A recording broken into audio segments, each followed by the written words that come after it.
आपल्या गावामध्ये वाडीकुर्लीमध्ये मंत्री महोदय आले असं काहीच वाटत नाही. आवाज नाही, काय नाही. तुम्ही झोपलाय, काय झालं नेमकं? मंत्री महोदयांचं स्वागत आपल्या वाडीकुर्ली गावामध्ये करायचं आहे.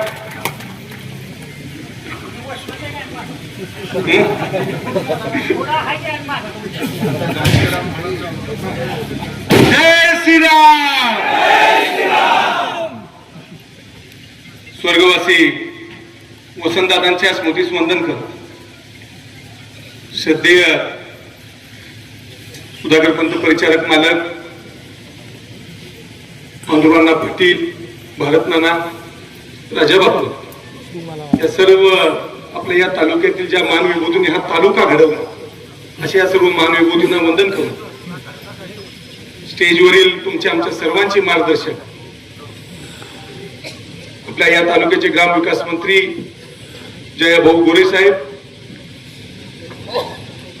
प्रशांतजी मालक साहेब, रणजित भैया, तुमच्या आमच्या सर्वांचे मार्गदर्शक कल्याणरावजी काळे साहेब, उपस्थित स्टेजवरील सर्व मान्यवर, आता सगळ्यांची भाऊ नावं घेत नाही, उपस्थित सर्व मान्यवर, सर्व भारतीय जनता पार्टी पक्षाचे सर्व पदाधिकारी आणि ज्यांच्यासाठी आपण इथे या निमित्ताने एक वेगळ्या कुतूहलाने इथं जमा झालो आहे, की तुम्ही सर्व बसलेली सर्व माझ्या माता भगिनी आणि सर्व या माझे कार्यकर्ते, आमचे सर्व बांधव, मागच्या 15-20 दिवसापासून मला भाऊ वेगळ्या पद्धतीने आम्ही सगळेजण प्रचार करत होतो, वेगळ्या पद्धतीने जनतेला सामोरं जात होतो. स्वर्गीय वसंतदादांचा वसा आणि वारसा घेऊन वेगवेगळ्या माध्यमातून लोकांमध्ये जाण्याचा पहिल्यापासूनचा मानस आमचा त्या पद्धतीने आम्ही काम करत होतो. येणाऱ्या झेडपी पंचायत समितीच्या इलेक्शनला आपण आपल्या कार्यकर्त्यांना उभा करायचं आणि जो आपला सर्वसामान्य लोकांसाठीचा जो वसा आहे काम करायचा, त्यांना वेगवेगळ्या पदाधिकाऱ्यांना संधी द्यायची. त्या हिशोबाने मागच्या महिन्यात 2 महिन्यापासून आपण सर्वजण या प्रक्रियेत होतो. मगाशी साहेबांनी सुद्धा सांगितलं, सगळेजण तयारीला लागलो. महायुतीच्या प्रस्तावाच्या हिशोबाने सर्वजण तयारीला लागलो. मान्य वर महायुती आहे, महाराष्ट्राचे मुख्यमंत्री देवेंद्रजी फडणवीस साहेब असतील, पूर्ण टीम असेल, जयभाऊ आपल्या या जिल्ह्याचे पालकमंत्री आहेत, दबंग मंत्री म्हणून आपण त्यांना संबोधलं जातं, प्रशांत मालक साहेब असतील, रणजित भैया असतील, सगळी मंडळी एकत्रित ठेवून या तालुक्यामध्ये सर्वसामान्य लोकांचा विकास करण्यासाठी राज्याचा, झेडपीचा, तालुक्याचा कुठेतरी मेळ घातला पाहिजे, या भावनेतून आमची सर्व नेते मंडळी चांगल्या पद्धतीने काम करत होती.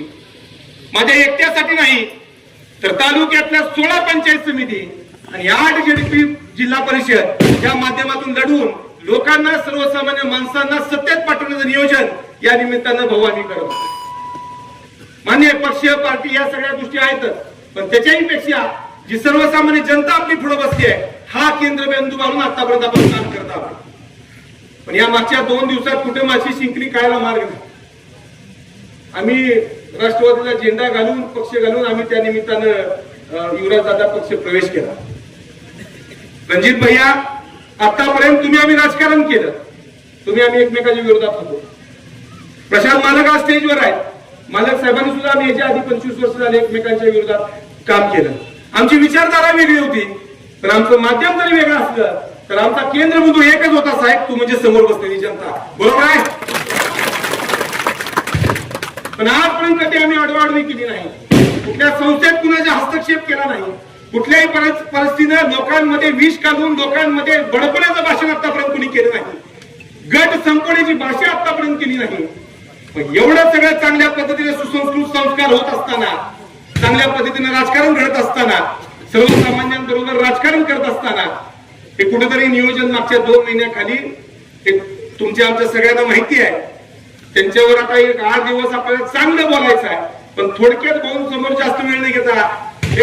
आम्हाला जो भपका आहे, जो फुगा आहे, तो मी चंद्रबागेला फोडला नाही, कसा फोडला गेला भाऊन सांगा, जोरात फोडला ना, आणि आता पण फोडायचा आहे ना. या लोकांनी वेगळ्या पद्धतीनं वरच्या राजकारणामध्ये हस्तक्षेप करून, साहेब, आम्ही पक्षाला आतापर्यंत चांगल्या पद्धतीने प्रामाणिक असताना काल आम्हाला एबी फॉर्म मध्ये अडचण आणून एक वेगळ्या पद्धतीनं हे आमचे जे काही सर्वसामान्य कार्यकर्ते राजकारणाच्या हिशोबाने, इलेक्शनच्या हिशोबाने तयारीला होते, त्यांना मुळात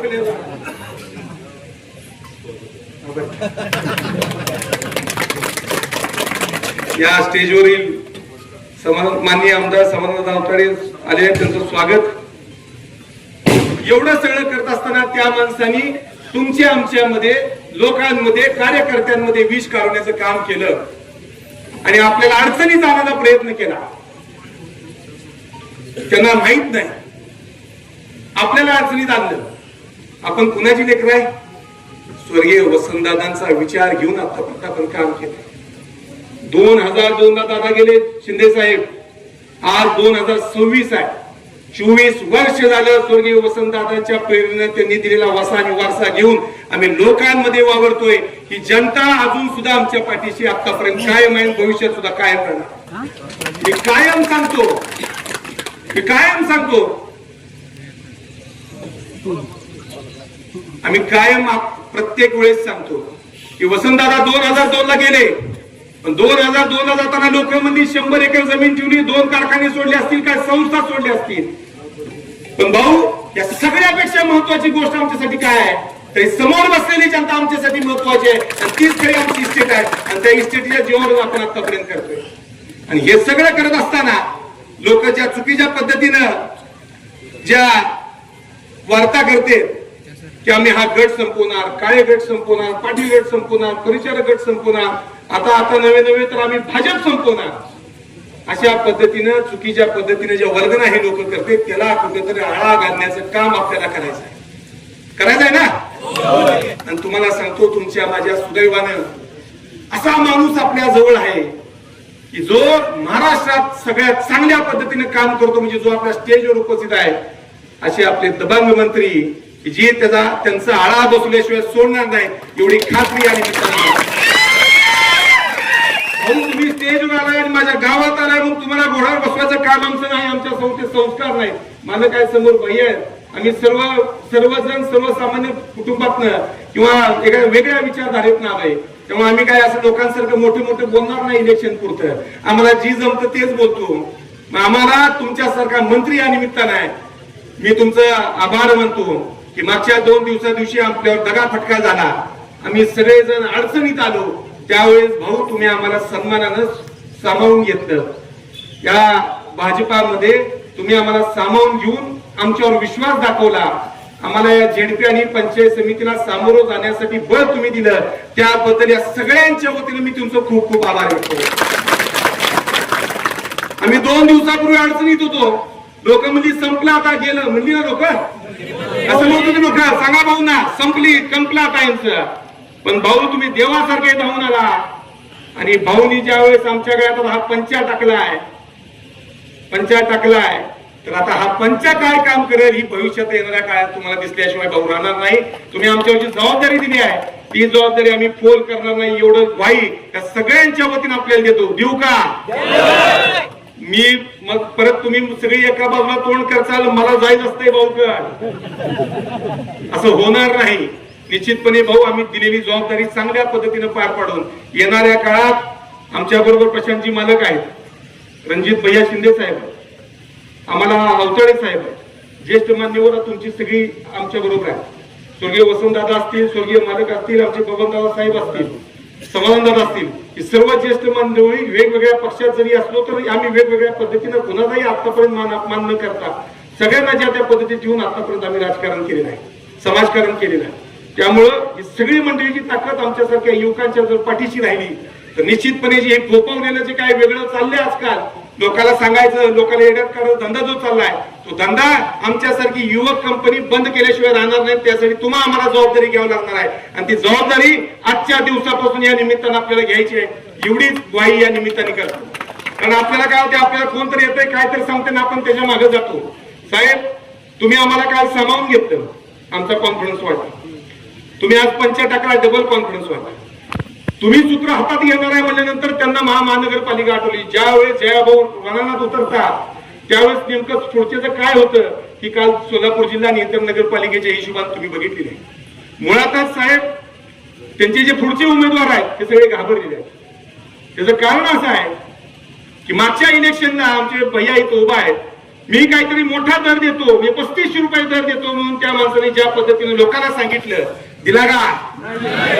देणार नाही का? साहेब अशा पद्धतीने त्यांनी सांगितलं, त्यांनी त्यांचं इलेक्शन मारलं. पण आज जी काय त्यांची लोक उभा आहेत त्यांच्यामध्ये चलबिचल चालली आहे.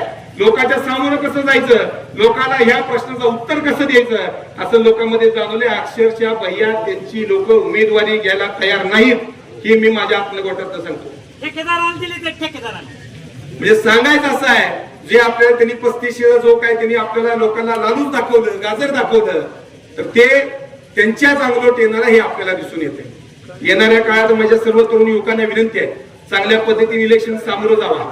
आपल्याला सगळ्यांना या एकजुटीनं काम करायचं आहे. भाऊ असतील, मालक असतील, भैया असतील, चेअरमन साहेब असतील, आपले समाधान दादा असतील, ही सर्व टीम आपल्या बरोबर आहे. त्यामुळे येणाऱ्या काळात आपल्यावर जी जबाबदारी दिली आहे ती जबाबदारी पार पाडून त्यांनी आपला विश्वास ठेवला, तर त्या विश्वासाला पात्र राहण्यासाठी येणाऱ्या काळात 7 तारखेला गुलाल घेऊनच माघारी यायचं, अशी या निमित्तानं शपथ घेऊनच वाडी कोणीतून जायचं अशी सर्वांना विनंती करतो. आणि परत एकदा भाऊ तुम्ही आमच्या सर्वांवर विश्वास ठेवला, मालक तुम्ही आमच्या पाठीशी राहिला, रणजित भैया तुम्ही आम्हाला ताकद देणार आहेत, चेअरमन साहेब आहेत, समाधान अवतडे आमच्या बरोबर आहेत, ही सगळी मंडळी आमच्या बरोबर असताना येणाऱ्या काळात आम्ही तेवढ्याच ताकदीनं, तेवढ्याच त्वेषेनं, समोरच्या बोलतापाला बळी न पडता लोकांसाठी चांगलं काम करायचे. सगळ्यात जास्तीत जास्त म्हणण्यापेक्षा 8 झेडपी आणि 16 पंचायत समिती निवडून आणायचं या निमित्तानं आपल्याला अभिवचन देतो आणि थांबतो. जय हिंद, जय महाराष्ट्र. धन्यवाद. यानंतरची विनंती